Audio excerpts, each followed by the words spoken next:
December 1944. Wehrmacht High Command Headquarters, Berlin. German General Adolf Galland stood before a classified intelligence report. The document contained a single number that would change his understanding of the war: 300,000. That was the total number of aircraft the United States had produced since 1941.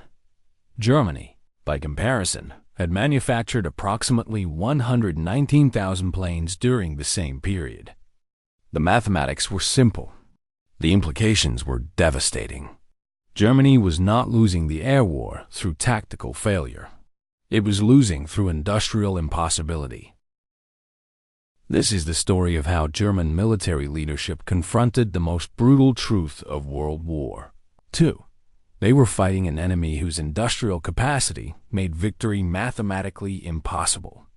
By late 1944, German officers had access to intelligence reports documenting American production capabilities. These were not propaganda estimates. They were verified numbers from captured documents, neutral observers, and German reconnaissance operations. What they revealed was a production disparity so vast that continuing the war could only increase German casualties without changing the outcome. American factories were producing more aircraft in a single month than Germany could manufacture in an entire quarter. This transformation in understanding did not come from battlefield defeat.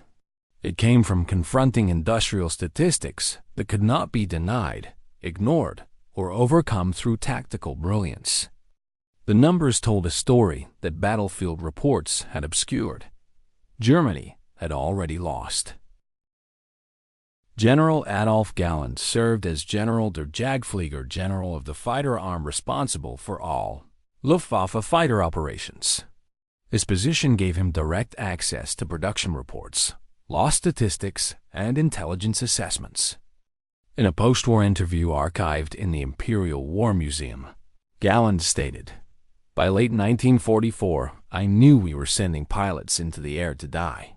We could not replace our losses. The Americans could replace theirs 3 times over." The intelligence reports on his desk confirmed what frontline pilots had been reporting for months.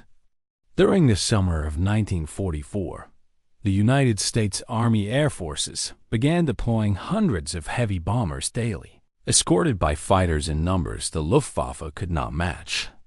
German aircraft production had peaked in September 1944 at approximately 3,500 planes per month, according to Reich Ministry of Armaments records preserved in the Bundesarchiv.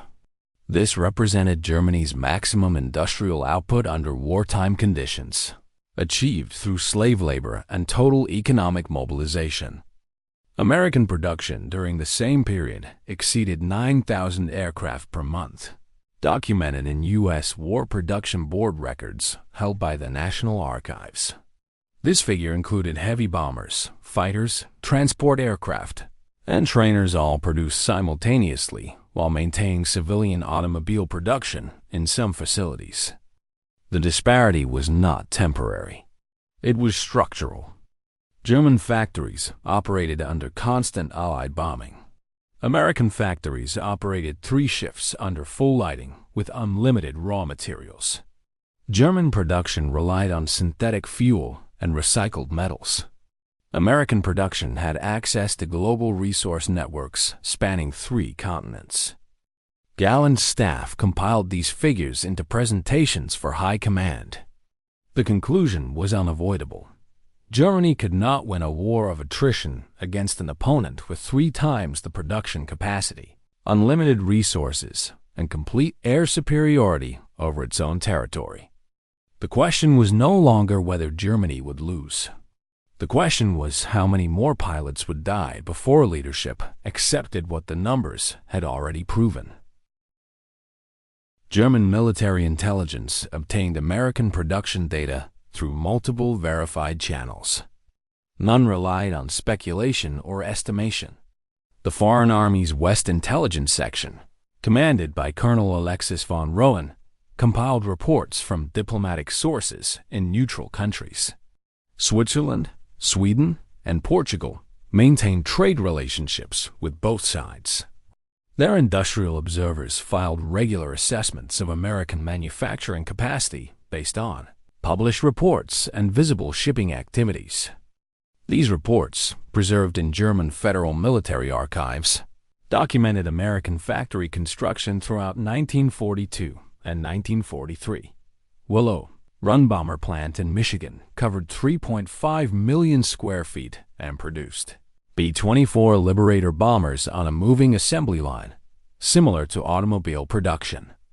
At peak capacity in 1944, the facility completed one bomber every 63 minutes, according to Ford Motor Company records donated to the Henry Ford Museum. Captured American documents provided additional confirmation. When Allied bombers were shot down, German intelligence officers examined cargo manifests, maintenance logs, and shipping documents.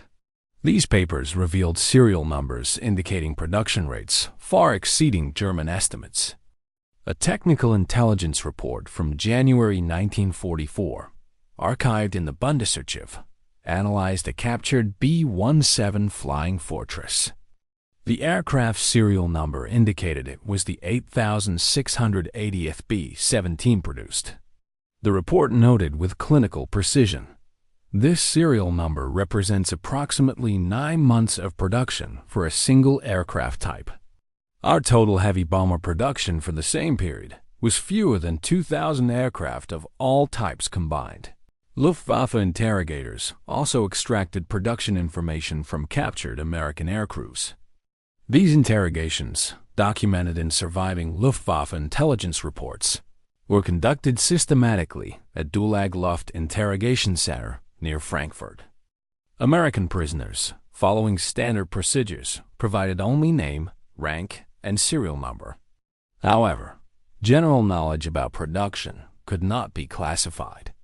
When interrogators asked how many aircraft factories existed in the United States, prisoners responded with information from public sources.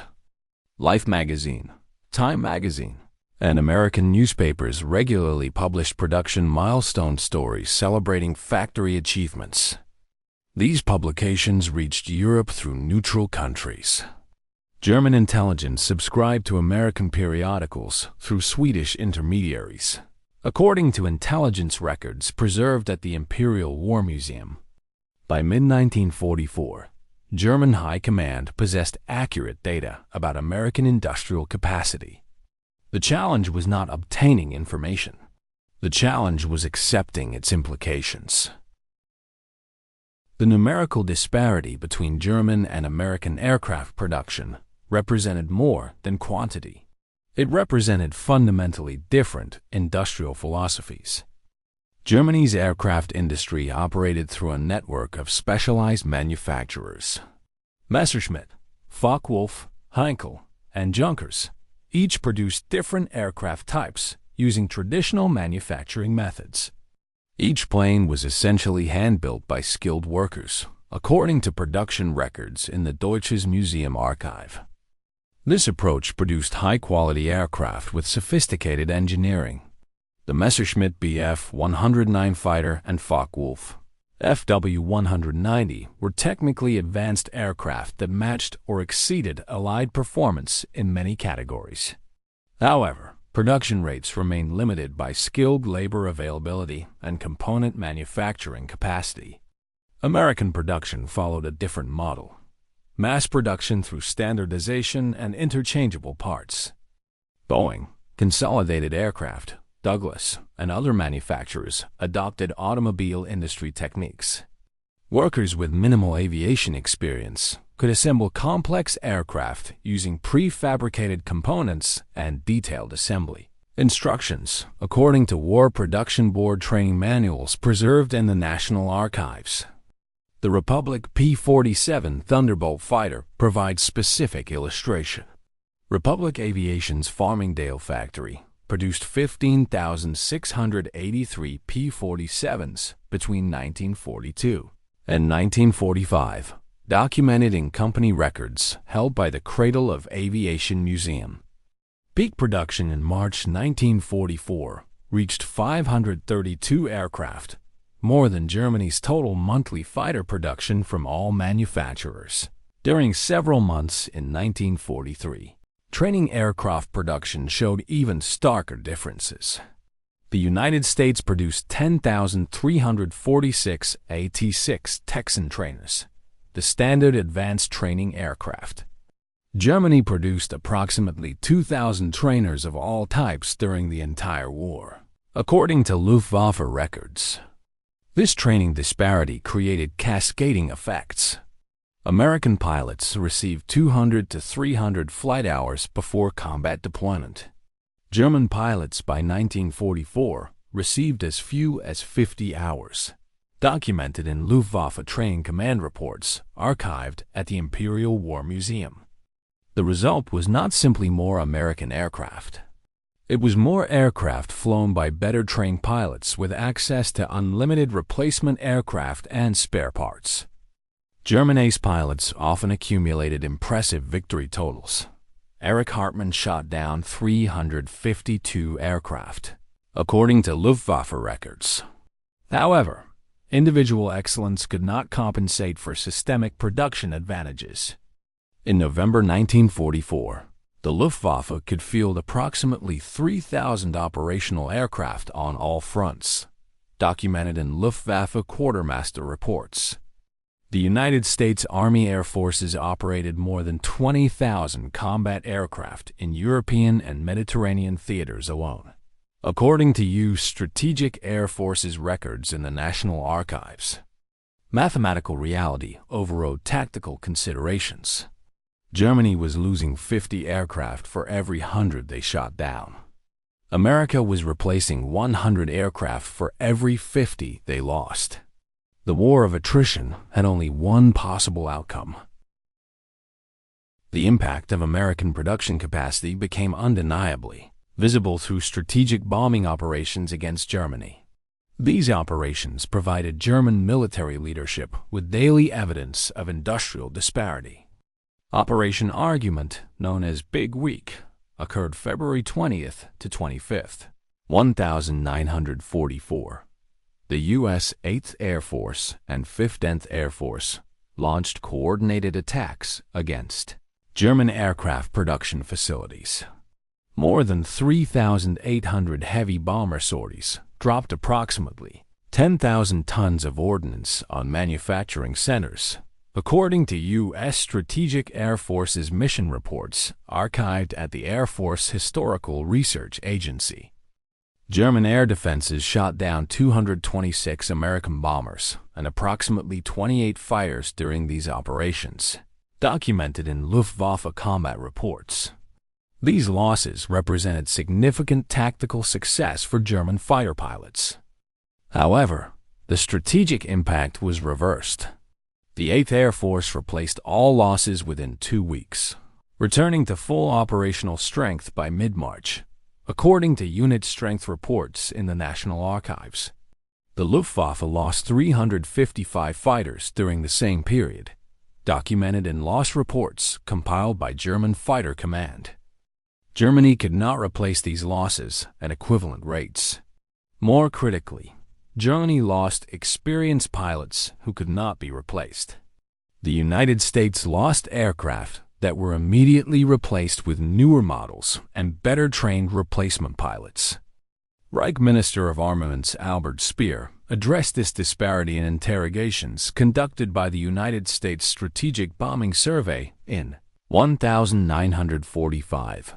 The transcripts, preserved in the National Archives, record his statement. The American attacks on our aircraft industry were devastating not because of the physical damage, which we could repair, but because we could not match the rate at which they replaced their losses. By June 1944, American heavy bombers conducted operations with fighter escort throughout their entire mission profile. P-51 Mustang fighters, equipped with drop tanks, could escort bombers from England to Berlin and return a round trip exceeding 1,100 miles, according to 8th Air Force mission planning documents. This capability eliminated the Luftwaffe's previous advantage of attacking bombers during unescorted portions of their missions. German fighters now faced American fighters that outnumbered them 3-1 while simultaneously attempting to attack bomber formations defended by coordinated gunfire. Luftwaffe day fire losses in summer 1944 exceeded 1,000 aircraft per month, documented in Luftwaffe quartermaster casualty reports. Pilot losses during the same period exceeded 900 per month. German fighter pilot training programs graduated fewer than 500 pilots monthly, creating an irreversible decline in operational capability. General Galland presented these statistics to Hermann Göring, Commander-in-Chief of the Luftwaffe, in multiple staff meetings during summer 1944. Stenographic records of these meetings, captured by Allied forces and preserved in the Imperial War Museum, document Galland's assessments. In one meeting recorded July 1944, Galland stated, "We are losing the war through mathematics. Our best pilots cannot overcome numerical disadvantages of 5-1. Our production cannot replace our losses. The enemy's production increases monthly." Göring's response, documented in the same meeting notes, dismissed these concerns as defeatism. However, the statistics did not change through optimism or denial. Aircraft production represented only half the equation. Pilot training revealed an equally critical disparity between German and American capabilities. The United States Army Air Force's pilot training program operated 68 primary training bases, 57 basic training bases, and 46 advanced training bases as of January 1944, according to Army Air Force's Statistical Digest. These facilities graduated approximately 4,000 pilots per month while maintaining training quality standards. Training aircraft losses were absorbed as expected attrition. The United States accepted that 10 to 15% of training aircraft would be lost to accidents as pilots learned. Production capacity made these losses acceptable. Training continued without reduction regardless of combat losses. Germany's training infrastructure collapsed under opposite pressures. Luftwaffe training bases operated under constant threat of Allied air attack. Training flights were restricted to early morning and evening hours to avoid Allied fighter patrols. Aviation fuel allocations for training were repeatedly reduced to preserve fuel for combat operations, according to Luftwaffe Training Command directives preserved in the Bundesarchiv. By late 1944, German pilot candidates received minimal flight training before assignment to combat units. A training directive from November 1944, archived in German Federal Military Archives, reduced basic flight training from 250 hours to 110 hours due to fuel shortages and aircraft availability. The impact appeared immediately in combat effectiveness. American pilots arriving at operational squadrons had extensive training in formation flying, instrument flight, navigation, and gunnery. They received additional theater-specific training before combat missions. First combat mission typically occurred after 250 to 300 total flight hours, documented in squadron training records from various fighter groups archived at the Air Force Historical Research Agency. German replacement pilots arrived at frontline units with 50 to 80 flight hours total, often without formation training or combat tactics instruction. Squadron commanders were forced to provide operational training during combat operations, increasing loss rates among inexperienced pilots. Luftwaffe loss statistics from late 1944 document this training deficit's impact. More than 60% of pilot casualties occurred during pilots' first 10 combat missions, according to personnel casualty analysis in German fighter command records. Experienced pilots were being killed faster than they could pass knowledge to replacements.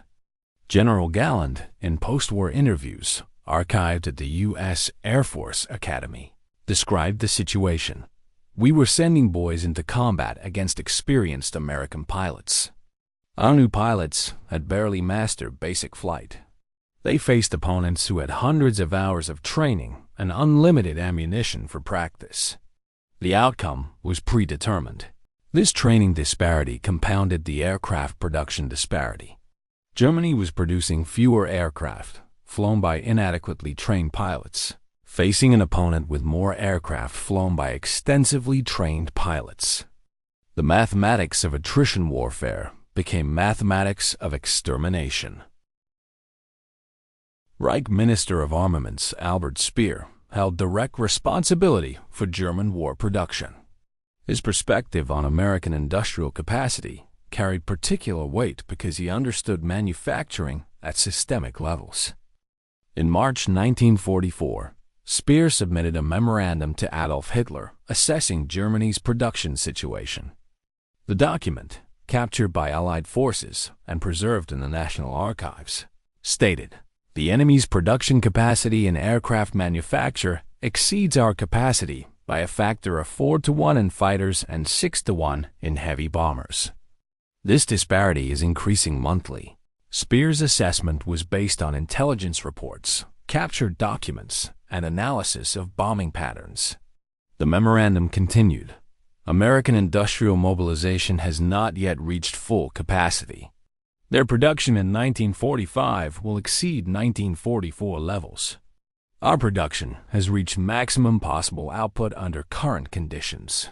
The memorandum proposed radical production reforms, including concentration on single-engine fighters and abandonment of bomber production.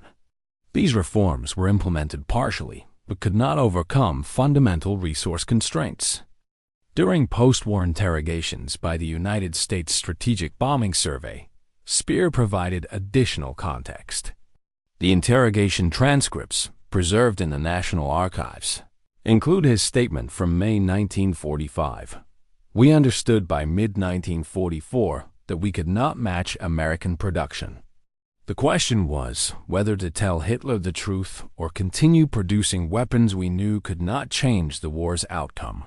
Speer described reviewing reports about American aluminum production. The United States produced 920,000 tons of aluminum in 1944, compared to Germany's 245,000 tons.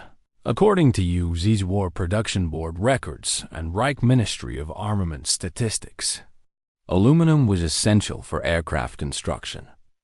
The disparity extended to every critical material. American steel production exceeded 80 million tons annually. German production peaked at 28 million tons. American copper production reached 850,000 tons. Germany produced approximately 180,000 tons from all sources, including recycling and captured materials. Speer concluded in his interrogation, "Industrial war is won by the side with greater resources and production capacity. Germany had neither. We were fighting with mathematics against us. Courage, tactical brilliance, and technological innovation could delay but not prevent defeat." This assessment aligned precisely with what General Galland's intelligence staff had documented in aviation production reports. Multiple independent sources reached identical conclusions. Germany was losing through industrial insufficiency, not military incompetence. On November 5, 1944, General Galland requested an emergency meeting with Hermann Göring to present updated intelligence on American aircraft production and Luftwaffe operational status. The meeting occurred at Karenhall Göring's estate north of Berlin. Stenographic notes from this meeting were captured by Soviet forces and later made available to Western historians.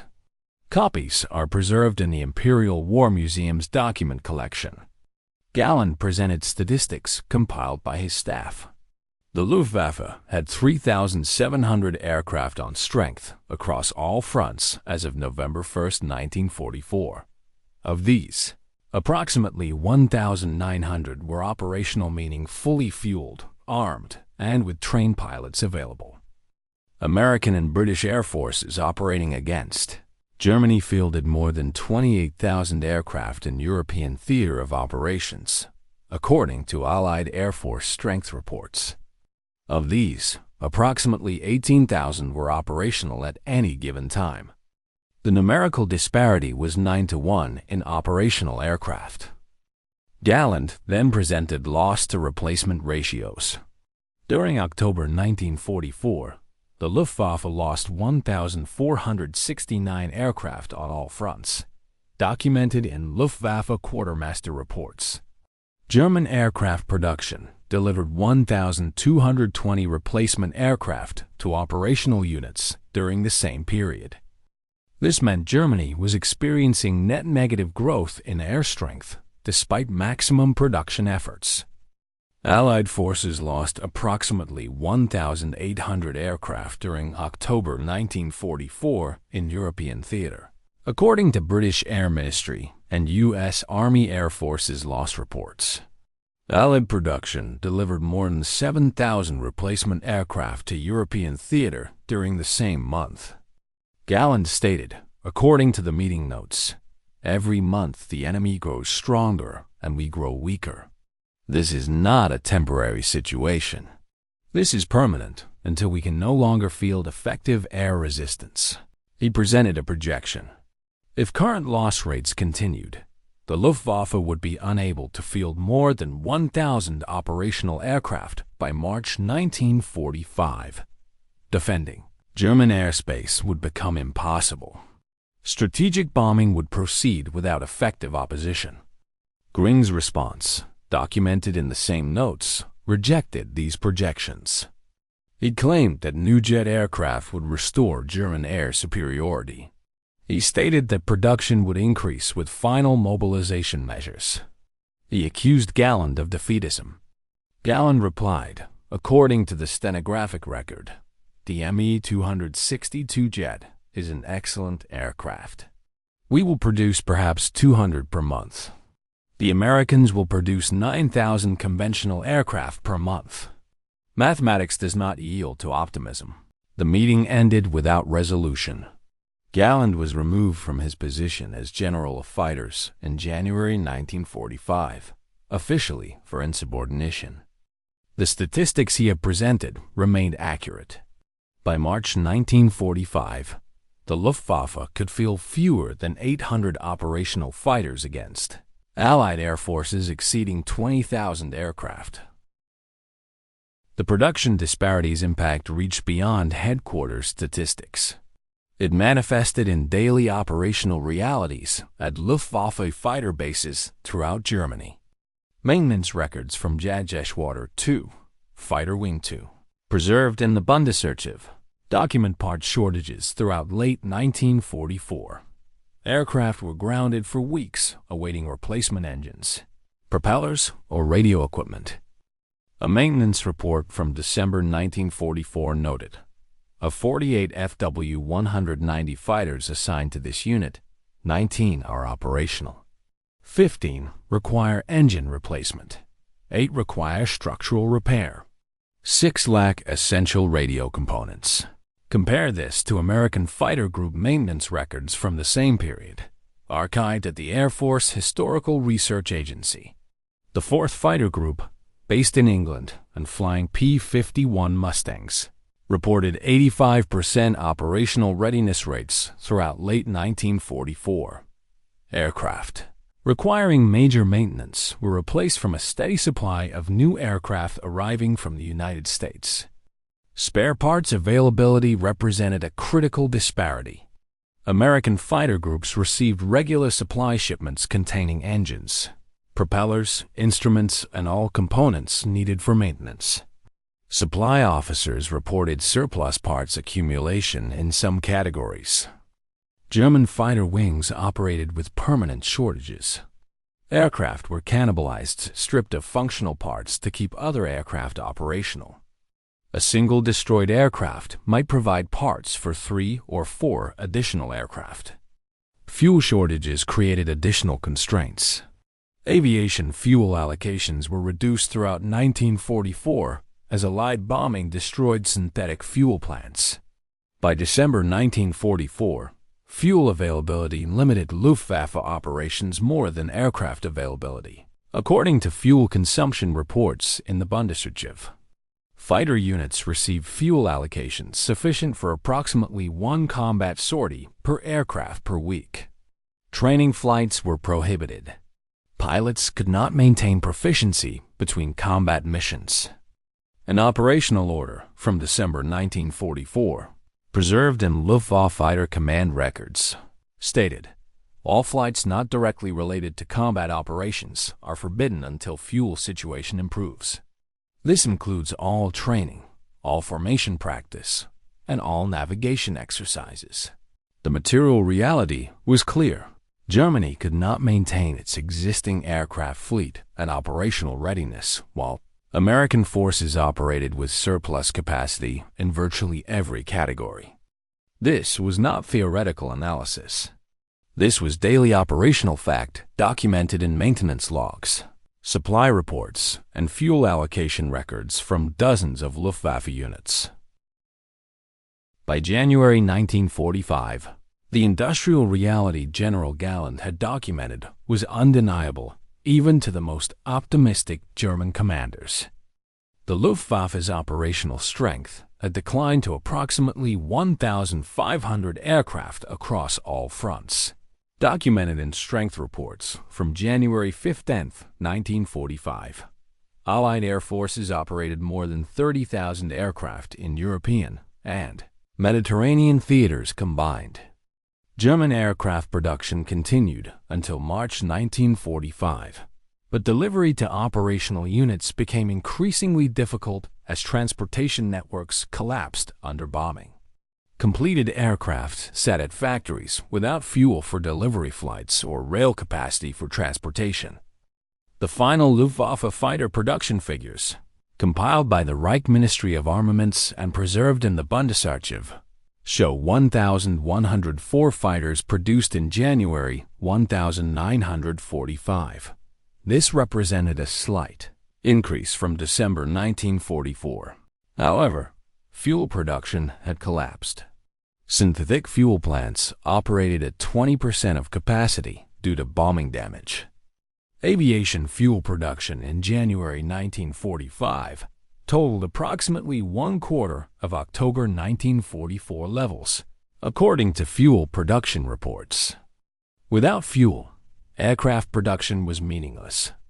General Galland organized one final major operation, Operation Bodenplatte, a mass attack on Allied airfields on January 1, 1945. The operation involved more than 800 German fighters attacking Allied bases in Belgium, Holland, and France. The mission report, preserved in Luftwaffe operational archives, documents the results. German fighters destroyed approximately 150 Allied aircraft on the ground and damaged 100 more. However, the Luftwaffe lost 271 aircraft and 213 pilots, including 18 unit commanders and 24 experienced flight leaders. Allied aircraft losses were replaced within 48 hours from replacement pools maintained in theater. Luftwaffe losses could not be replaced.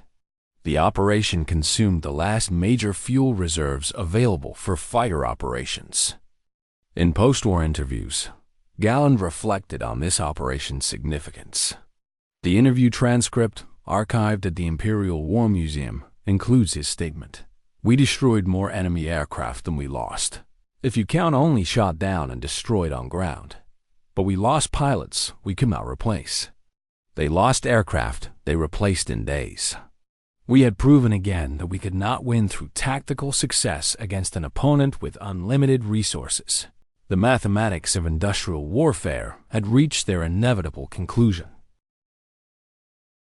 The industrial disparity between German and American aircraft production determined the air war's outcome more decisively than any tactical consideration. Final production statistics, compiled by post-war historians using records from both sides, document the complete picture.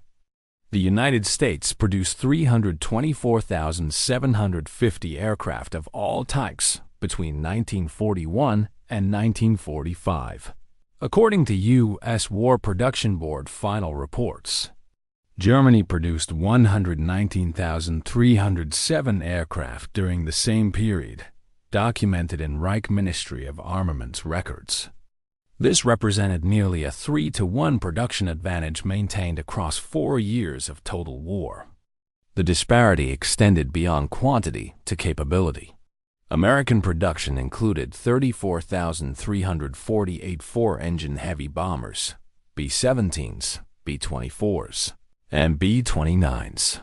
Germany produced 6,728 four-engine bombers, primarily E-177s plagued with technical problems. American fighters included more than 15,000 P-51 Mustangs, considered among the war's finest fighter aircraft. Germany produced 20,000 Bf-109s and 20,000 Fw-190s. Excellent aircraft limited by fuel shortages, parts availability, and inadequately trained pilots. The transformation in German military understanding occurred when officers like General Galland confronted these statistics. The numbers removed subjective interpretation. They provided objective proof that Germany could not win through military excellence against an opponent with overwhelming industrial superiority. This understanding did not translate into policy changes because Nazi leadership rejected statistical reality in favor of ideological commitment. Hitler's refusal to accept mathematical constraints prolonged the war for months after military outcome was determined. The human cost of this denial appears in casualty statistics.